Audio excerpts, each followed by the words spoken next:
Banyak kisah nyata berhubungan dengan masalah ini. Kalau kita menggantungkan nasib kita pada Allah, luar biasa. Ada seorang syekh, saya dengarkan ceramahnya, menarik sekali. Saya tidak tahu orang itu siapa, tapi cuplikannya saya dapatkan dari seorang teman dari Jeddah yang mengirimkan ke saya. Orang ini cerita, syekh ini menceritakan, saya satu waktu pernah ke Mesir, dan di Mesir ini saya lagi dari satu daerah mau ke Kairo, dari Iskandaria, satu kota, mau ke Kairo. Itu saya tiba di Kairo mungkin sekitar jam 2 malam. Pesawat saya selepas subuh harus berangkat kembali ke Saudi. Dia bilang, saya telepon pengurus masjid, saya mungkin mau mampir di masjid yang saya ceramah kemarin di Kairo itu. Saya mau tinggal di sana mungkin 2 jam, 3 jam istirahat. Nanti habis itu baru kemudian saya berangkat ke Saudi habis subuh. Dia bilang, saya masuk ke masjid, tiba jam 2 malam, turun dari mobil, saya lihat masjid lampunya nyala semua nih. Kemudian setelah saya masuk masjid, saya temukan ada orang di mihrab, imam, lagi sujud nangis-nangis. Luar biasa, tangisannya itu kalau orang dengar membuat orang yang dengar pun mau menangis. Jadi saking luar biasa dia merengeknya sama Allah dalam sujudnya. Kata syekh ini, saya pun sambil berdoa sama Allah, ya Allah kabulkan permintaannya orang ini. Walaupun saya belum tahu apa yang diminta gitu. Dia bilang selesai dia sholat, saya dekati dia, saya bilang, Masya Allah, doa apa ini? Luar biasa ini. Doa yang diikuti dengan tangisan di sepertiga malam menjelang subuh. Allah turun ke langit bumi, dikabulkan nih. Maka dia bilang, demi Allah syekh, dia tidak tahu kalau ini orang memang ulama gitu. Istri saya sekarang lagi dirawat di rumah sakit, dan saya harus bayar 14.500 jenih atau ponnya Mesir. Saya harus bayar rumah sakit. Kalau enggak istri saya enggak bisa dioperasi. Ini sudah parah sekali.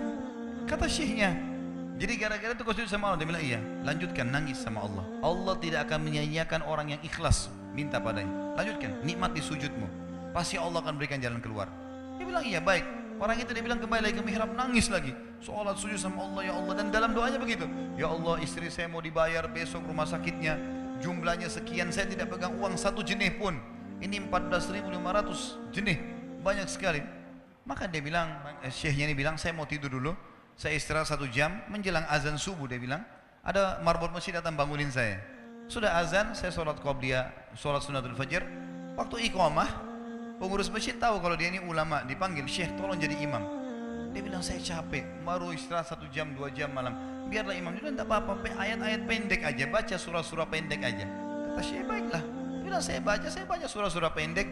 Rupanya, mikrofon masjid karena keluar di luar, ada satu pengusaha Mesir, apartemennya itu dekat masjid, dan dia suka ikuti ceramahnya syekh ini di YouTube. Dia bilang, turun dari apartemennya, ikut sholat berjamaah di masjid, karena dia kenal suaranya orang ini gitu. Begitu selesai sholat, dia bilang, saya lagi zikir, datang orang itu. Dia bilang, syekh, ahlan usahlan di Mesir, saya salah satu penggemar anda di YouTube, dan saya dengar suara tadi, saya tadinya mau sholat di masjid lain, saya ke masjid ini. Dia bilang, syekh, saya mau minta tolong satu hal. Kata syekhnya, kenapa? Dia bilang, saya sudah ngitung zakat uang perusahaan saya. Orang itu bilang, saya mau alokasikan zakat saya 14.500 jenih. Kata syekhnya, saya nangis, dengar itu. Nangis, saya terisak-isak. Kata orang itu, kenapa anda nangis? Syekh bilang, saya nggak bisa jelasin. Dia bilang, saya nangis terus. Kemudian saya lihat ke kiri kanan di sof, mana orang yang tadi malam sholat tahajud tuh? Mana ada di ujung. Dipanggil sama syekh, fulan kesini, datang. Dia bilang, ceritakan masalah kamu apa? Dia bilang, syekh, saya punya masalah, istri saya dioperasi, harus bayar 14.500 jenih hari ini, kalau tidak nggak operasi. Kata syekhnya, tiba-tiba si pengusaha ini nangis-nangis. Orang ini juga heran, kenapa kalian berdua menangis? Dia masih bingung kenapa gitu. Kata syekhnya, biarin orang ini yang jelaskan. Yang punya usaha bilang apa? Demi Allah syekh, saya sudah 1 minggu taruh uang ini di lemari saya, sudah 1 minggu. Setiap hari istri saya bilang, turunkan, lakukan haknya Allah, zakat itu keluarkan. Dia bilang, saya ingin dapat 1 orang yang saya kasih langsung daripada saya bagi-bagi. Saya mau 1 orang saya kasih, selesaikan masalah dia, dan Allah selamatkan saya di akhirat. Orang ini jadi nangis. Orang yang punya minta butuh nangis. Kata pengusahanya, ini uangnya silahkan, 14.500. Semoga Allah selesaikan urusan saya di akhirat gara-gara saya bantu kamu.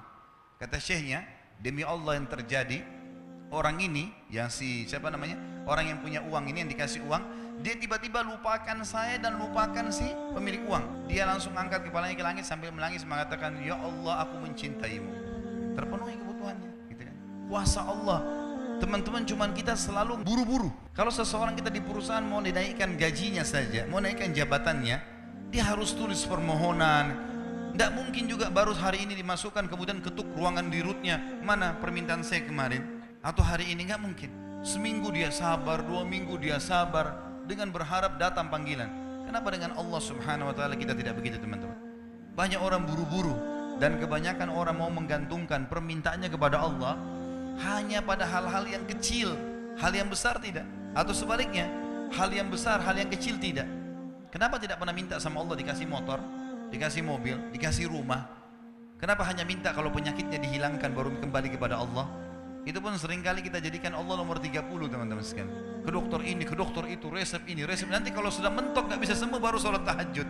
Salah. Islam mengajarkan kita apa?